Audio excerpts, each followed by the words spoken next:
Jujur loh, kita orang laki, kalau betul-betul laki, kita belaga sehat buat kerja untuk keluarga kita. Kalian gak usah tahu kami menderita di jalan. Kalian gak usah tahu kami dekat dengan maut. Kalian gak usah tahu kami ini sedih tiap hari. Kami juga manusia, punya banyak masalah. Kalian gak usah tahu. Kami akan datang dengan ceria. Nah, laki jangan banyak berkeluh kesah, bro.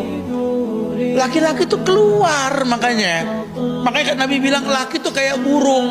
Burung mau sakit nggak sakit pagi terbang, karena dia tahu istighnahu anin nas.